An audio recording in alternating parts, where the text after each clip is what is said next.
Hi, I'm Jenny, and this is Conversations at the Crossroads. This podcast is a place to pause, to check in, and talk about things that shape us as we move through life. The hard stuff, the meaningful stuff, and sometimes subjects that simply give us something to think about, or tools to carry with us while we're on our journey, whether it's a spiritual one or personal growth. Some episodes will be reflective, some will be deep dives, some will include guests, and some will just be thoughts I'm unpacking as I go. Wherever you are on your path, you're welcome here. So let's take a breath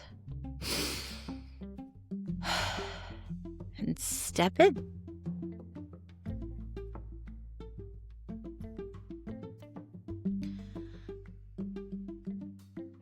Welcome back. I'm really glad you're here today. Before we get into this episode, I want to say that this is a gentle one, but it's also a real one. We're going to be talking about trauma and loss, grief, and growth. And if at any point you need to pause or skip ahead or come back later, please do that. This space is meant to feel supportive, not demanding. And this episode is not about forcing meaning onto pain you've experienced. And it's not about pretending hard things didn't hurt. It's about exploring something called post-traumatic growth, or PTG, and how sometimes along the worst moments of our lives, other things quietly begin to unfold too. And one idea I want to hold throughout this conversation is one that I myself have had to learn, and I've repeated to myself while learning about the complexities of life. And that's many things can be true at once. I want to start by sharing how I came across the concept of post-traumatic growth. It wasn't a clinical setting. I was reading a book called Guided: The Secret Path to an Illuminated Life by Lynne Jackson. And she had a chapter in there that really piqued my interest. And so then I did some more research and I found some articles on Psychology Today. There's lots of resources out there that actually talk about it. In simple terms, post-traumatic growth is a psychological concept that describes positive change that can happen as a result of struggling with a deeply challenging life experience or deeply challenging life experiences. I want to emphasize that word, struggling. Growth doesn't come from the trauma itself. Trauma is not a gift. You do not have to be grateful for it. Growth comes from the wrestling, the processing, the surviving, the meaning making that sometimes happens afterwards. This is not the same thing as resilience. Resilience is about getting through. Resilience is the bounce back. PTG is about being changed. It's about the parts of you that are shaped by the experience, reflection, and things you learn about yourself amidst the chaos. Those moments where you're like, this is who I was before this event. This is who I was after this event. Does not mean, this is the part that really matters. Post-traumatic growth does not mean that you're no longer hurting. And it does not mean that you're fully healed or over it or somehow all the way better. It just means something in you has shifted. Something I think is incredibly important to name here is that post-traumatic growth and post-traumatic stress disorder, or PTSD, are not opposites. They can and do exist at the same time. You can have anxiety, grief, triggers, depression, and still experience growth. You can be unraveling and evolving simultaneously. Growth does not cancel out distress, and distress does not negate growth. Sometimes the narrative we're given is that if you're still struggling, you're not growing, and that's just not true. Now, here's where I want to ground this conversation for a moment. Research suggests that somewhere between 30 and 70% of the people who experience trauma report some degree of post-traumatic growth at some point. And that range matters because it means two things can be true. One, not everyone experiences post-traumatic growth. And two, that's okay. It's completely normal. There are patterns researchers see more often in people who do experience PTG. Things like having strong social support, allowing themselves to feel instead of suppressing everything, engaging in reflection or meaning making, and often simply having time pass. They see it a lot in women and in extroverts, but that's not to say that it can't happen for anyone. Growth is rarely recognized while you're still in survival mode. It's usually something you only see in the hindsight. Not experiencing post-traumatic growth is not a failure. Trauma does not owe us lessons. Healing is not a performance. This all can vary person to person, and your experience with your trauma is not invalid, and how you've moved through it and how you have healed or not healed, grown or not grown. There's nobody who can say what is right for you. We just have to reflect and think about what it is that we want for ourselves. But here's the question I keep coming back to. And this is where I want to gently invite curiosity. What if simply knowing post-traumatic growth exists matters? Not as pressure and not as an expectation, but as a possibility. Because whether we want it or not, most of us will experience moments in life where the rug gets pulled out from under us. Loss, illness, betrayal, grief, a sudden ending we didn't see coming. And maybe knowing that growth can happen doesn't soften the fall, but it gives us something to reach for once we land. Maybe the awareness of it itself becomes a seed. I personally had never heard the term until very recently, and I have spent a lot of time in therapy working on trauma. But I want to share how, looking back now, this showed up in my own life, because I didn't have language for it at the time. So rewind. I was in a job for a lot of years that was unsupportive and toxic, and I stayed way longer than I should have. And I think a lot of us do that. We minimize our own happiness and we tell ourselves it's not that bad, and we wait for things to change. I can stick it out, I'll just wait for that one big moment to make the difference. And then my husband was deployed. And during a really stressful moment when he was gone, I got some news that was tough, and I received the exact opposite of support from the place I was giving so much of myself to. And that was my point. That was my breaking point. And it broke me open. And I finally quit. I've never quit a job without having a plan before, but it was that precipice moment for me. And after years of being miserable, I chose myself and I went out to start my own business. And it was terrifying, but also freeing and empowering. And it felt like reclaiming my autonomy. And that alone was a huge shift. But a couple months later, my husband came home from deployment. And shortly after that, while I'm still building my new business and settling in with my husband home, my mom died unexpectedly due to sudden surgical complication. She was 63. There's no way, no poetic way to say it. It was devastating.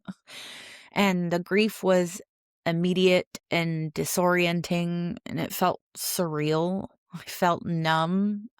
It didn't feel like I was living my actual life, for sure. And what made it even harder was that it arrived during a time when other parts of my life were just opening up. And that's when I really began to understand what it means to live inside a layered truth, not either or, but together. That year held so much at once. I was grieving deeply. I was heartbroken. It reopened old wounds of my dad's recent passing. It was facing the unsaid things that happened in those relationships with my parents that I can't revisit now that they're gone. I was disoriented.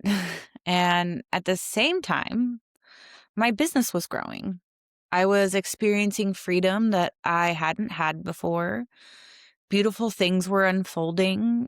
My creativity just blossomed. And while cleaning out my mom's apartment, I had so many quiet epiphanies, seeing her life exactly as she left it, as if she was going to return, learning things about her that I never knew, and feeling the weight of impermanence in such a visceral way.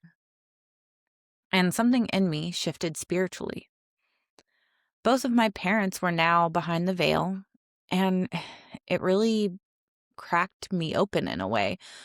My spiritual connection deepened in a way I hadn't allowed it to before, and it felt like a calling to stop circling the edges and just dive on in. Alongside that, I was in therapy, also grounding and integrating and letting myself feel everything without bypassing the pain, even though sometimes that felt like, what if I didn't? But I needed to. And through that process, I met people who would change the course of my life, and people who entered during my healing and stayed, and opportunities I never would have seen before. And at the end of that year, I remember thinking two things very clearly. That was one of the hardest and most painful years of my life. And wow, that was one of the most beautiful, transformative, creative, and connected years of my life. And both were true. And that's when I realized just how vast the spectrum is when we say many things can be true at once. I wasn't suddenly better. I was different. I was more tender, more discerning, more spiritually connected, and clearer in my values, stronger in ways that didn't require me to be hardened. That's what post-traumatic growth looked like for me. And I want to be very clear here. Post-traumatic growth is not gratitude for trauma. It's not positivity layered over pain. It's not look for the silver linings. It's not something you owe anybody. And it's not something that happens on a timeline. Healing isn't linear. Growth isn't linear. Grief isn't linear. It just happens, and you navigate it as it comes. But sometimes growth is subtle. Sometimes it's just little by little knowing yourself better. Sometimes it's choosing something different next time because, now we know something about that didn't feel right in my body while I'm this raw. Sometimes it's learning to rest and that it's okay to rest. And sometimes just surviving is enough. If you're listening and this is resonating, I want to invite you to reflect gently. No pressure. You may ask yourself, what has changed in me since something hard happened? What do I value differently now? Where have I softened? Where have I strengthened? We're all walking around, shaped by things we didn't choose, and still we are somehow becoming. You don't have to know where you're going yet. Checking in with where you are is enough. And if none of those feel true yet, that's okay. Set the questions down. Come back to them in a week. Come back to them in 6 months, or just take some time and reflect on your own questions. So, in closing, I just want to reflect on the fact that PTSD and PTG can happen simultaneously, or one can happen down the road. I think sometimes when we are learning to navigate PTSD, I say this as somebody who has been diagnosed with CPTSD. I like to say I'm an alphabet soup person. I have ADHD, CPTSD, I'm LGBT. It's all the letters. But I can now add PTG because I do believe that I've experienced some post-traumatic growth. And I think sometimes that growth happens while we are learning to navigate PTSD, while we're learning coping mechanisms, while we're learning to listen to our body, listen to what feels right for us, and learning to make decisions based on what we need and how our viewpoints change and how things that mattered once upon a time don't anymore, and things that didn't matter before might become very, very important. And those little shifts in perspective, they amount to growth, no matter how big or small. And growth in any capacity is a step in the right direction. It's just, sometimes you just have to take little teeny tiny steps before you know it. You are in a whole different phase of your life. And that gives me hope. It gives me a lot of hope because of the things that we're all facing right now. And I hope that from this fear or from the big feelings that we are all navigating, we can kind of come together and encourage the growth. Just a little something to think on. So thank you for sitting with me in this space today. There's more to come. Conversations, guests, deep dives, moments of reflection, and whatever inspiration my very real, very wandering brain feels called to explore. Until next time, be gentle with yourself, be kind to yourself, and remember, you're allowed to hold more than one truth at once.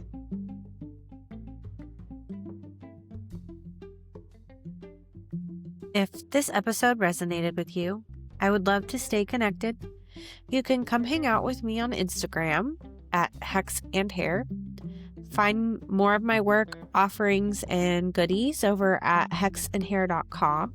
And join me on TikTok, where I share more bite-sized thoughts, silly moments, rituals, whatever my brain comes up with at the time, and reminders to take care of your magic. Take gentle care of yourself this week. And I'm so proud of you for being here. I can't wait to talk to you in the next episode. Bye.